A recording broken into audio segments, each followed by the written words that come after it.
ಈಗಲೇ ಇವತ್ತೇ ಅವರಿಗೆ ಈ ಸಭೆಯಲ್ಲಿ ನೋಟಿಸ್ ಕೊಡಬೇಕು. ಈಗಲೇ ಇವತ್ತೇ ಅವರಿಗೆ ಈ ಸಭೆಯಲ್ಲಿ ನೋಟಿಸ್ ಕೊಡಬೇಕು ಅಂತಕ್ಕಂಥ ಅಧ್ಯಕ್ಷತೆ ಸಭೆ. ಫಾರೆಸ್ಟ್ ಕಳಿಸಿದ್ದಾರೆ ಅಂತಂದ್ರೆ ಅರಣ್ಯ ಇಲಾಖೆಯ ಬೇಜವಾಬ್ದಾರಿ.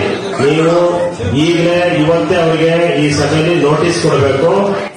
ಅವರು ಅಕಸ್ಮಾತ್ ಬರಕ್ಕಾಗಲಿಲ್ಲ ಅಂದ್ರೆ ನಿಮಗಾಗ್ಲಿ ನನಗಾಗ್ಲಿ ಮಾಹಿತಿ ಕೊಡಬೇಕಾಗಿತ್ತು. ಒಂದ್ ನಿಮಿಷ ಇದೆ.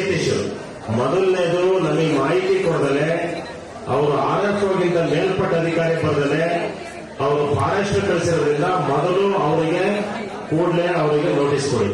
ಇನ್ನೊಂದು ದಿನ ಏನಾದರೂ ಈ ತರ ಜನಸಂಪರ್ಕ ಸಭೆಗೆ ಅವರೆಲ್ಲಾರು ಬೇಜವಾಬ್ದಾರಿ ತರ ತೋರಿಸಿದ್ರೆ ಅವ್ರನ್ನ ಸರ್ಕಾರಕ್ಕೆ ಬಂದು ಅವ್ರಿಗೆ ಏನ್ ಕ್ರಮ ಮಾಡಬೇಕೋ ಮಾಡೋಣ ಅಂತೆ. ಅವರಲ್ಲೇ ಯಾವುದೇ ಮುಲಾಜಿಲ್ಲ, ಆಯ್ತಾ? ಇದು ಇವತ್ತು ಹೇಳ್ತಾರೆ ಬರೀ ಅರಣ್ಯ ಇಲಾಖೆಗೆ ಮಾತ್ರ ಅಲ್ಲ, ಯಾವುದೇ ಇಲಾಖೆ ಅಧಿಕಾರಿಗಳು ಶಾಸಕರು ಕರೆದಿರ್ತಕ್ಕಂಥ ಈ ಜನಸಂಪರ್ಕ ಸಭೆಗೆ ಬರ್ದಲೇ ಇದ್ರೆ ಅವರು ಆ ತರ ತುರ್ತು ಕಾರಣ ಇದ್ರೆ ಅನುಮತಿ ತಗೊಬೇಕು. ಅನುಮತಿ ಯಾರು ತಗೊಳಲ್ಲ ಅವರಿಗೆ ಇವತ್ತು ಯಾರು ಬಂದಿಲ್ಲ ಮುಲಾಜಿದ್ದಂಗೆ ಅವರಿಗೆ ಶೋಕಾಸ್ ನೋಟಿಸ್ ಕೊಡೋ ಕೆಲಸನ ನೀವು ಮಾಡಬೇಕು. ಹೇಳ್ರಿ ಫಾರೆಸ್ಟರ್, ಈಗ ಒಂದು ನಿಮಿಷ ಅರ್ಜಿಗಳನ್ನ ಸಲ್ಲಿಸಿ ನಾವು ಒಂದೊಂದೇ ಅರ್ಜಿಗಳನ್ನ ಇಲ್ಲಿ ತೆಗೆದುಕೊಳ್ತೀವಿ. ಮಾನ್ಯ ಶಾಸಕರು ಸ್ವೀಕಾರ ಮಾಡ್ತಾರೆ. ಆ ನಂತರದಲ್ಲಿ ಸಂಬಂಧಪಟ್ಟಂತ ಇಲಾಖಾ ಅಧಿಕಾರಿಗಳು ಅದಕ್ಕೆ ಉತ್ತರ ಕೊಡ್ತಾರೆ. ದಯವಿಟ್ಟು ಸಹಕರಿಸಬೇಕಾಗಿ ಕೇಳ್ಕೊಳ್ತೇನೆ.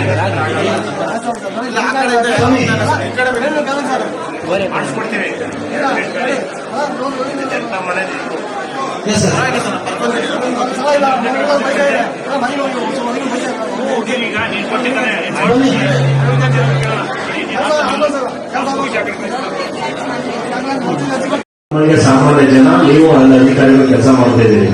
ಯಾಕ್ರಿ ಬಡವರೆಲ್ಲ ಅಲ್ಲೊಂದು ಮನೆ ಹತ್ರ ನೀರು ಹೋಗ್ತಾ ಇದ್ರೆ ಒಂದು ಚರಂಡಿ ನೀರು ಹೋಗಕ್ಕೆಲ್ಲ ತೊಂದರೆ ಕೊಡ್ತೀರಾ? ಒಂದೊಂದೇ ಕರೀತೀವಿ ಸರ್.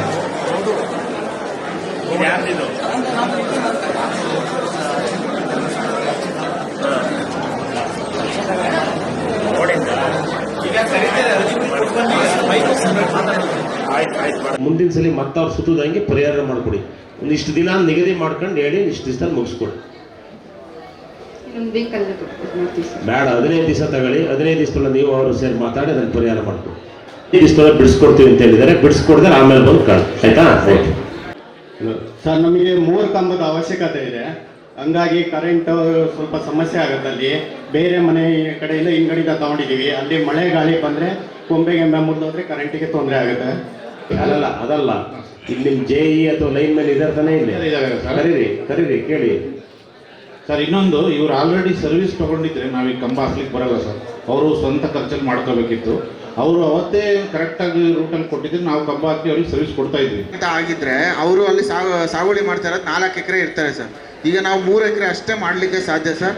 ಎಷ್ಟು ಮಂಜೂರಿ ಆಗಿದೆ ಅಷ್ಟನ್ನು ಸಹ ಅವರಿಗೆ ದುರಸ್ತಿ ಮಾಡಿ ಕೊಡ್ತೀವಿ ಸರ್. ಎಷ್ಟು ದಿವಸದಲ್ಲಿ ಮಾಡಿಕೊಡ್ತೀರಿ? ಶಿಕ್ಷಣದ ಬಗ್ಗೆ, ಆರೋಗ್ಯದ ಬಗ್ಗೆ ಕಾಳಜಿ ವಹಿಸಬೇಕು ಅಂತ ತೀರ್ಮಾನ ಮಾಡಿದ್ದೀವಿ. ಆ ನಿಟ್ಟಿನಲ್ಲಿ ಅದು ಮಲೆನಲ್ಲಿ ಇರ್ಬೋದು, ತೊಗರಿಯಂಕಲ್ ಎಲ್ಲಾರೇ ಇರಲಿ, ನಾವೇ ವಿಶೇಷ ಕಾಳಜಿ ವಹಿಸ್ತೀವಿ. BEOರಿಗೆ ಸರಿಯಾಗಿ ಅದ್ರ ಗಮನ ಬಂದಿಲ್ಲ ಅಂತ ಕಾಣ್ತದೆ. ನಿಮ್ಮ ಶಾಲೆನ ಪ್ರಯಾರಿಟಿ ತಗೊಂತೀವಮ್ಮ. ಆವಾಗ ಶಿಕ್ಷಕರು, ಕಟ್ಟಡ ಎಲ್ಲ ಆಗುತ್ತೆ. ಈ ಸುತ್ತಮುತ್ತ ಇರೋ ಎಲ್ಲ ಊರುಗಳು ಅಲ್ಲಿ ಬರೋಂಗೆ ಮಾಡೋದಕ್ಕೆ ಆ ಕರ್ನಾಟಕ ಪಬ್ಲಿಕ್ ಸ್ಕೂಲ್ ಆದರೆ ಆದ್ಮೇಲೆ ಗೊತ್ತಾಗುತ್ತೆ ಜನಕ್ಕೆ ಇದರಿಂದ ಎಷ್ಟು ಅನುಕೂಲ ಆಗುತ್ತೆ ಅಂತ. ಅಲ್ಲಿವರೆಗೂ ಗೊತ್ತಾಗಲ್ಲ. ಆಯ್ತಮ್ಮ, ಮಾಡಿಸ್ತೀವಿ ಬಿಡಿ. ಅದು ತಲೆ ಇಟ್ಕೊಂಡಿದ್ದೀನಿ. ಇದು ನೋಟ್ ಮಾಡ್ಕೊಳ್ಳಿ.